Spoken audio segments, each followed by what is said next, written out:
चुनाव में दरभंगा की जनता एक बात लगातार विधानसभा चुनाव से पहले एनडीए के नेताओं से पूछना चाह रही थी कि आखिर आपका वादा क्या हुआ। दरभंगा में एम्स कहाँ है, दरभंगा एयरपोर्ट कहाँ है। एयरपोर्ट को लेकर के सभी राजनीतिक खासकर एनडीए के नेता अपनी उपलब्धि गिनाने में लगे थे, लेकिन इस बार चुनाव से पहले ही सांसद गोपाल जी ठाकुर ने जो एयरपोर्ट अथॉरिटी है उससे जाकर के बात की थी और 25 अक्टूबर तक इसे प्रारंभ करने की बात की थी। हालांकि आचार संहिता लगने से पहले ही एनडीए सरकार चाहती है कि एयरपोर्ट दरभंगा से प्रारंभ हो जाए, इसकी घोषणा हो जाए, इसके बाद घोषणा नहीं की जा सकती है। लेकिन आज एयरपोर्ट अथॉरिटी ने ट्वीट कर इस पर मुहर लगा दी है कि अब शीघ्र दरभंगा से वायु सेवा प्रारंभ हो जाएगी। उन्होंने समय का भी निर्धारण कर दिया है, जो दरभंगा वासियों के लिए खुशी का विषय है। दरभंगा की बहुत प्रतीक्षित उड़ान योजना के अंतर्गत दरभंगा एयरपोर्ट प्रारंभ करना एक चुनौती थी। वहीं एनडीए सरकार अब इस चुनौती को विधानसभा चुनाव से पहले धरातल पर लाना चाहती है। वहीं एयरपोर्ट अथॉरिटी ने ट्वीट करके इस पर मुहर भी लगा दी है। बिहार के दरभंगा एयरपोर्ट से आम लोगों के उड़ान भरने का सपना जल्द ही पूरा हो सकेगा।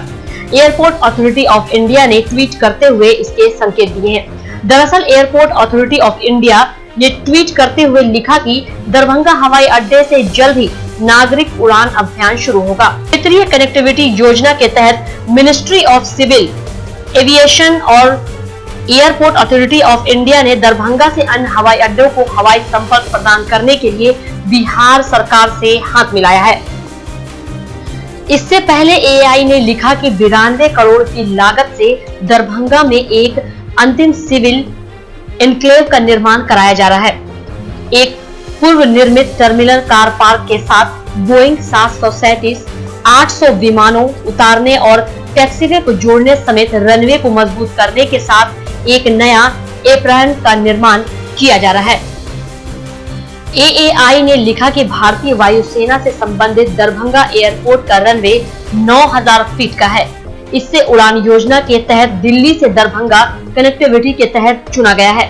इस पर स्पाइस जेट अपनी सेवा देगी।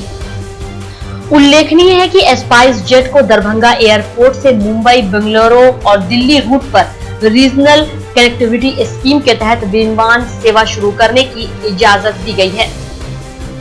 शेड्यूल के मुताबिक पहला विमान दरभंगा एयरपोर्ट पर बेंगलुरु से सुबह 11:15 बजे पहुंचेगा, जो दरभंगा से 11:45 बजे बेंगलुरु के लिए उड़ान भरेगा। मुंबई दरभंगा विमान सेवा के तहत दिल्ली से उड़कर 12:10 बजे विमान दरभंगा एयरपोर्ट पहुंचेगा, जबकि यह 12:40 बजे मुंबई के लिए दरभंगा से उड़ान भरेगा। सबसे अंत में दिल्ली से दरभंगा के लिए उड़ान उपलब्ध होगी। दरभंगा में दिल्ली से शाम 3:55 बजे विमान पहुंचेगा और 4:25 बजे दिल्ली के लिए उड़ान भरेगा। चुनाव में यह मुद्दा काफी गर्मजोशी से उठ रहा है और जनता नेताओं से सवाल पूछ रही थी। इसलिए एनडीए के नेता इस उपलब्धि को अपने झोली में डालकर चुनाव मैदान में उतारना चाहती है, ताकि कोई इस मुद्दे पर सवाल न पूछे। ब्यूरो रिपोर्ट, मिथिला मंच न्यूज, दरभंगा। दरभंगा से दिल्ली, मुंबई और बेंगलोर के लिए हवाई यात्रा तो प्रारंभ हो गई है, हो जाएगी। इस बात की उम्मीद अब जनता भी लगा रही है कि चुनाव से पहले हो जाए। लेकिन दूसरी तरफ अगर बात करें तो वहाँ रनवे का काम अभी अधूरा है, रनवे बना नहीं है, जिससे इस बात पर संकट करा गया है कि क्या वास्तव में जो निर्धारित कार्यक्रम एयरपोर्ट अथॉरिटी ने दिया है कि वो समय पर प्रारंभ कर देगी, क्या वो समय पर यहाँ से एयरपोर्ट प्रारंभ होगी या नहीं। वहीं दूसरी तरफ बता दें, अब लोगों में चर्चा है एम्स को लेकर के, कब होगा शिलान्यास दरभंगा में एम्स का। इस सब बात चुनाव से पहले ही उठेगा। देखते रहिए मिथिला मंच न्यूज पर हर अपडेट, क्योंकि हम चाहते हैं आपको हर अपडेट खबर यूट्यूब में और चैनल नंबर 277 पर आती रहे। धन्यवाद।